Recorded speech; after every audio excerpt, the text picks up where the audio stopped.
दोस्तों नमस्कार और आप देख रहे हैं न्यूज़ बकेट में आपका स्वागत है।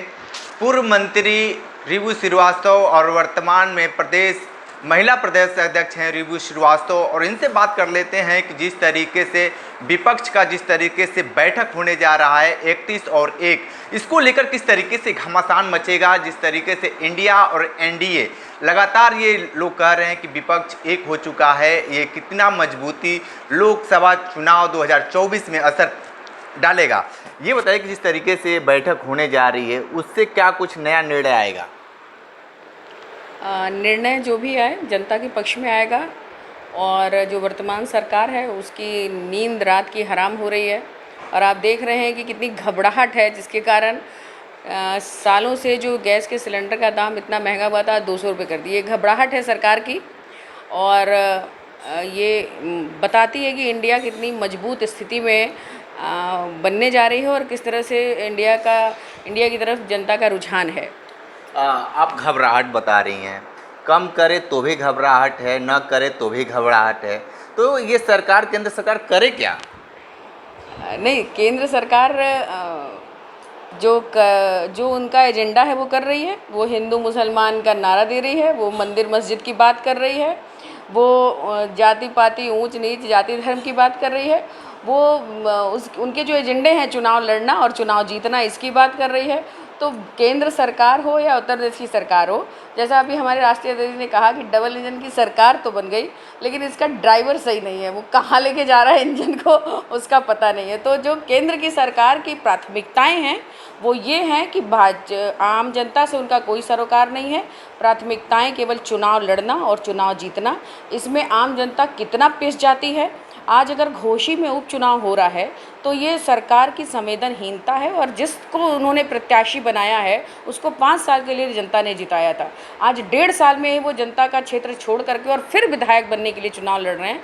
इतनी विपरीत परिस्थितियों में चुनाव हो रहा है, इतनी महंगाई की स्थिति में चुनाव करके जो चुनाव का खर्च होगा वो फिर से जनता पर डालने के लिए आज चुनाव हो रहा है, और सरकार उन्हीं को टिकट देके लड़वा रही है जिन्होंने जो चुनाव छोड़ करके जनता के जनादेश को न मानते हुए चुनाव में आ गए हैं।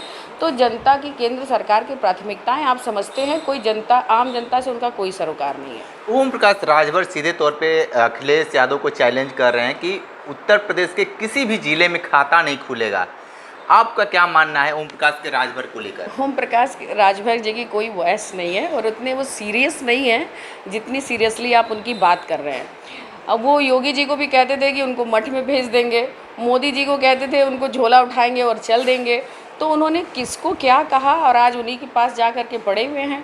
तो ओम प्रकाश राजभर जी की कोई बात उतनी सीरियस नहीं है, और उनकी बातों को इंटरव्यू में लेना या चर्चा का विषय बनाना कोई बहुत ज़रूरी नहीं है। लेकिन लगातार हमलावर हैं, अखिलेश यादव को लगातार टारगेट कर रहे हैं कि जो जुबानी जंग है वो छेड़ चुके हैं, और घोसी में जो चुनाव हो रहे हैं वहाँ पे स्वयं और उनके 2 बेटे लगातार वहाँ कैंपेन कर रहे हैं, चुनाव प्रचार तेज कर रहे हैं। अखिलेश यादव का भी वहाँ पे कार्यक्रम था।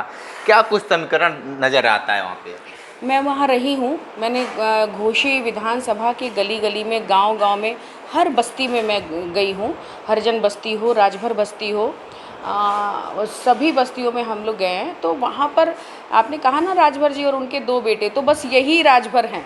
मतलब ये राजभर जी और उनके 2 बेटे, यही 3 राजभर वहाँ पर राजभर की बात कर रहे हैं। बाकी वहाँ की जो जनता है राजभर बिरादरी की, वो पूरी तरह से सुधाकर सिंह जी के साथ है, समाजवादी पार्टी के साथ है। और ये चुनाव बीतते बीतते 5 तारीख को वोटिंग होगी और 8 को काउंटिंग, तो आपको समझ में आ जाएगा।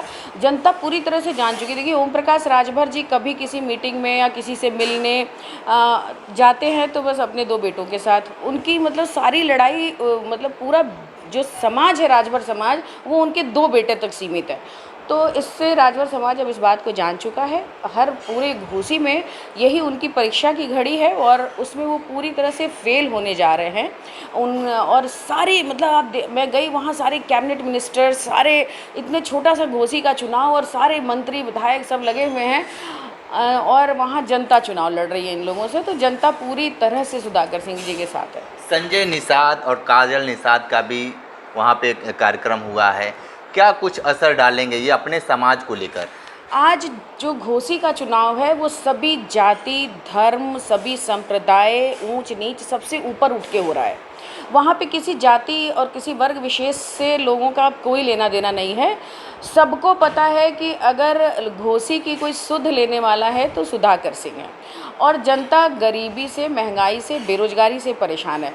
हमारे राष्ट्रीय अध्यक्ष जी कल वहाँ गए थे, उन्होंने कहा कि अग्निवीर जैसी योजना ला करके युवाओं को पंगु बनाना, देश के साथ खिलवाड़ करना, देश की रक्षा के साथ, तो हम जैसे ही सरकार आएगी अग्निवीर जैसी योजना को ख़त्म करेंगे और जैसे पहले था पहले व्यवस्था थी भर्ती की वो करेंगे, पेंशन बहाली करेंगे और युवाओं को रोज़गार देंगे। तो सभी इसी बात को लेके चल रहे हैं। अब आप निषाद, राजभर, चौहान, ठाकुर, पंडित इन सबको छोड़ दीजिए, जनता इन सब से ऊपर उठ करके अब चुनाव लड़ रही है और समाजवादी पार्टी के साथ है। एक आखिरी सवाल है कि जिस तरीके से आप पुरानी पेंशन की बात कही है, पुरानी पेंशन को लेकर हर कर्मचारी केंद्रीय हो या राज्यकर्मी हो लगे हुए हैं, लेकिन ऐन मौके पे बहुत सारे परिवर्तन हो जाते हैं, तो इस पे इन कर्मचारियों के ऊपर कितना भरोसा किया जा सकता है? देखिए, परिवर्तन एंड टाइम पे इन पे पूरा भरोसा है और ये पूरे भरोसे के साथ समाजवादी पार्टी को वोट भी देते हैं। ये जब भी अगर कोई कहीं भरोसा नहीं है तो इस सरकार पर, अगर भरोसा नहीं है तो प्रशासन पर, और अगर भरोसा नहीं है तो इनकी तानाशाही नीतियों और बेईमानी पर। ये जो भी गड़बड़ी होती है, अगर सरकार नहीं बनती है, और 2022 में जो सरकार नहीं बनी सारी इनकी गड़बड़ियाँ थी और इनके तानाशाही रवैये थे, वरना जनता ने समाजवादी पार्टी की सरकार बनाने की पूरी कोशिश की, युवाओं ने कोशिश की, शिक्षा मित्रों ने वोट दिया, आंगनबाड़ी महिलाओं ने वोट दिया, हर तबका हर वर्ग वोट दिया। बस ये जो शासन प्रशासन और सारे तंत्र को, सरकारी तंत्र का जो खिलवाड़ बना के रखा है सरकार ने, ये वहीं से गड़बड़ियाँ होती हैं। एक चीज़ बताइए कि जिस तरीके से आप लोग जैसे चुनाव हारते हैं तो ईवीएम पे सवाल खड़ा कर देते हैं, क्या घोसी चुनाव में ईवीएम मुद्दा आएगा फाइनल रिजल्ट आने के बाद? देखिए, जहाँ तक मैं गई हूँ और एक एक बच्चा अभी आपने एक आपके तरह से ही कोई मीडिया के लोग थे, एक किसान को ज़बरदस्ती मंत्री जी पकड़ के कह रहे थे कि आप किसको वोट दोगे, भाजपा को दोगे, भाजपा को दोगे, और आप ही तरह के कोई पत्रकार थे, जब तुरंत उसके पास गए तो किसान कहने लगा नहीं भैया वो तो ज़बरदस्ती हमसे बुलवा रहे थे, हम लोग तो समाजवादी पार्टी को वोट देने वाले हैं, सुधाकर सिंह को जिताने वाले हैं। तो जब आप देखिए कि वो किसान कितना बेबाकी से अपनी बात कह रहा है, तो वहाँ का बच्चा आज सुधाकर सिंह को वोट देने को तैयार है, समाजवादी पार्टी के साथ है। अब इसके बाद भी अगर कुछ होता है तो ज़रूर इनकी गड़बड़ियाँ हैं, ज़रूर इनकी कोई चालाकी चालबाजी है, साम दाम दंड भेद ये सब अपनाते हैं चुनाव जीतने के लिए। इसलिए जनता, आप भी जाएंगे घोसी में और आपकी टीम होगी अगर, तो बताएगी कि एक एक बच्चा समाजवादी पार्टी के साथ है। ये पहली बार ऐसा देखने को मिल रहा है कि वहाँ कोई भी जाति धर्म वर्ग में बटा नहीं है। सब चाह रहे हैं कि बस परिवर्तन हो और समाजवादी पार्टी का के सुधाकर सिंह जी जीते, क्योंकि ये दारा सिंह चौहान जी, उनको जनता जिताई समाजवादी पार्टी के सिंबल पर, और 1.5 साल में ये चुनाव क्षेत्र छोड़ के भाग गए। तो जनता इनको बिल्कुल देखना नहीं चाहती है और बड़ी मजबूती से जिताएगी।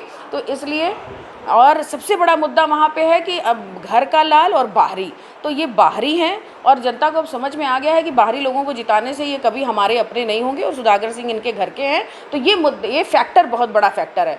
तो इसके बाद भी अगर आप जो कह रहे हैं अगर ऐसा होगा तो ये सरकार की पूरी सरकार की बेईमानी होगी। ठीक है, तो आप रिव्यू श्रीवास्तव जी को सुन रहे थे, जिन्होंने इंडिया गठबंधन पे भी प्रकाश डाले और घोसी को, लेकिन घोसी इस समय बिल्कुल गरम मसाला बना हुआ है और हर लोग, चाहे विपक्ष के हों या सत्ता पक्ष के लोग हों, हर लोग यही चाहता है कि वहाँ का जो चुनाव परिणाम हो वो एक तरफा हो। लेकिन कहीं ना कहीं समाजवादी इसके में भी आगे चल रही। आने वाले वक्त में किस तरीके से परिणाम 8 तारीख को आता है देखना दिलचस्प होगा। तो हमारे साथ बने रही न्यूज़ बकेट के साथ, हमें दीजिए इजाज़त, नमस्कार।